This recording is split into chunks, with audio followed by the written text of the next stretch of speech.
Hey there, this is Benjamin Morse, comic book artist, coming to you from high atop Bear Mountain, and I'm here to talk some comics. I'm finishing up my comic, We Are Scarlet Twilight, and I should have number 3 going out soon, and then I'll be starting up on number 4 to close out that arc. And while I'm really pumped to draw the end of that story, I'm also in the spot where I'm deciding what I'm going to tackle next. So I've got a few stories outlined and ready to go, and here and there I've been working up concept art, page counts, and story outlines for them. And while I see a lot out there about drawing tutorials or writing advice, there's not a lot in between, which is really where comics are. Visuals and stories are so intertwined. I think it's a lot better if you can to be putting that all together in tandem. So let's get into it. If you're trying to make a career in comics or just make a comic at all, I think it's more important than ever to have as much control over your destiny as you can get. I don't think any of us can really rely on what we've understood comics as an industry to be, where you sort of work in the indies or smaller publishers, kind of like you play double-A ball and you work your way up to the majors and then to the Yankees type of a system. You've got to have your own stuff going on. You've got to have your own projects, lots of them ready to go. And the one thing that we're, I think, pretty lucky to be creating stuff right now that we have is that there are a lot of platforms out there for us to do that on. So I'm putting together a lot of different things, and I'm going to share a few of them and just kind of go through how I've been developing them. So here's some Scarlet Twilight. I'm finishing up the colors on that. So one of the things I've been working on is a sequel to Scarlet Twilight called Cobalt Crisis. I'll share that right now.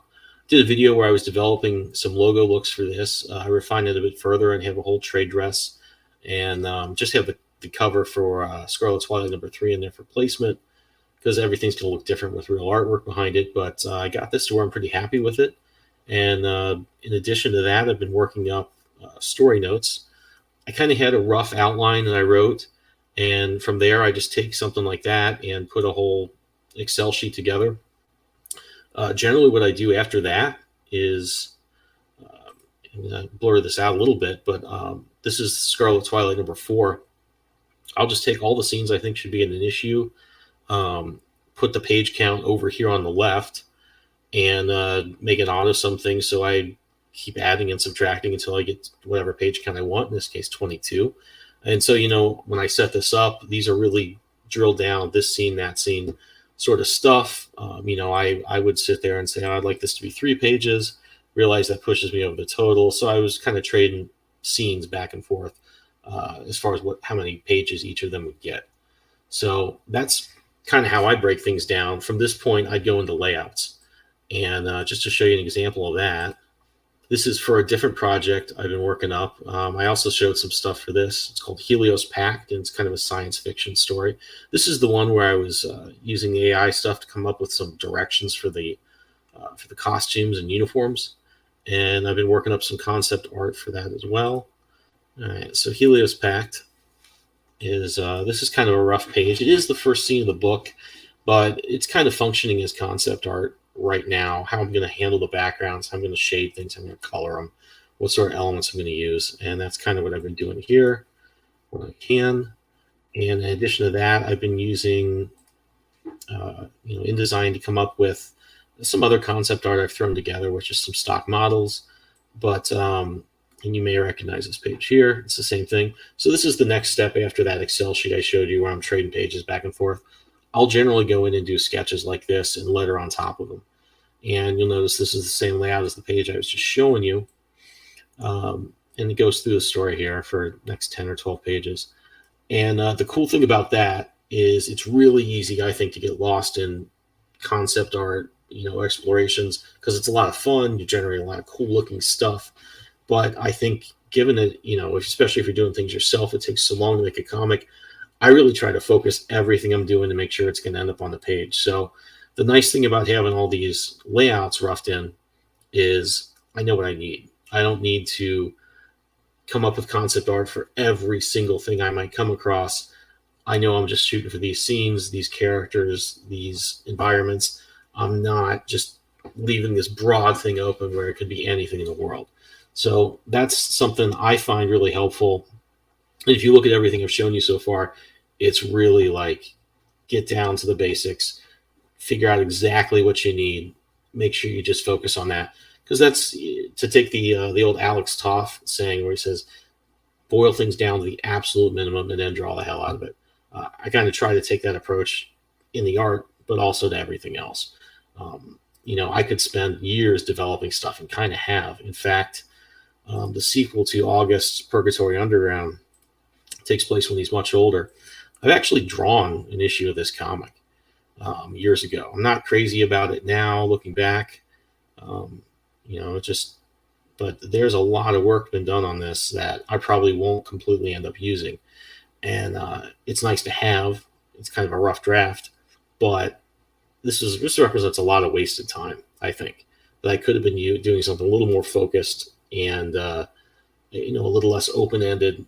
And while this is nice to have to start from, I'd rather have a book on the shelf or in Kickstarter or something like that, have people reading it. So that's one of the real good things about this approach, is it keeps me from wasting too much time, because I could easily do that. I sort of took this document and another version of it, and I've reshuffled it into something like this. I'm going to take some scenes and reuse them. I'm going to, write new things here and plan out my page count this way. So these are all good ways to show you how you can take some ideas about your story and translate that into an actionable page-by-page layout. Figure out, don't write dialogue for scenes that you may end up cutting.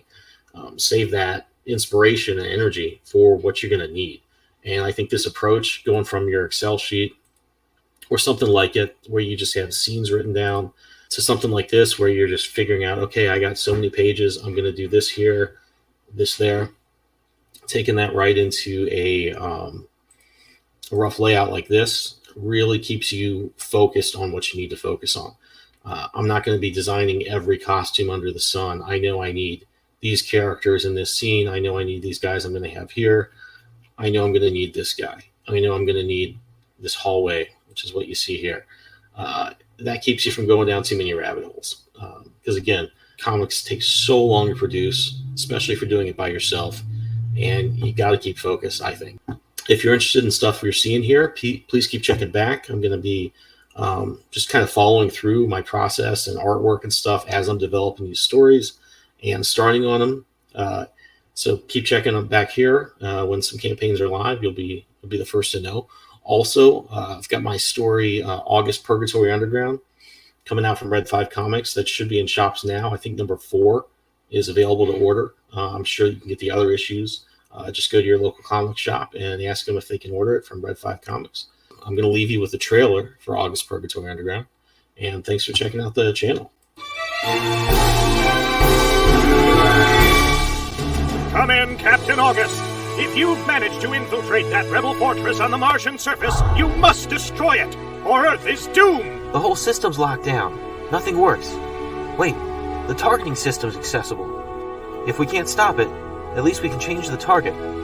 From our forces here to their rebel bases firing on us from the surface. Great idea, kid! Switch that around and let's hightail it out of here!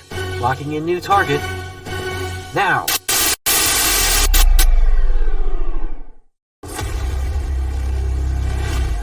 While most citizens are relieved, Baron Segan is gone, and the rebellion has ended.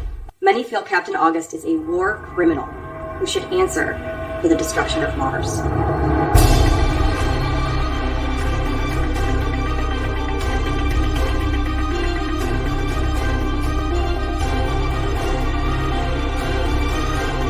He can't have survived.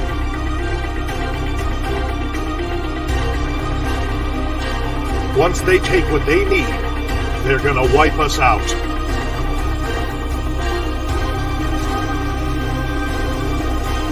I'd look the galaxy blame me for Mars. But we both know why it really happened.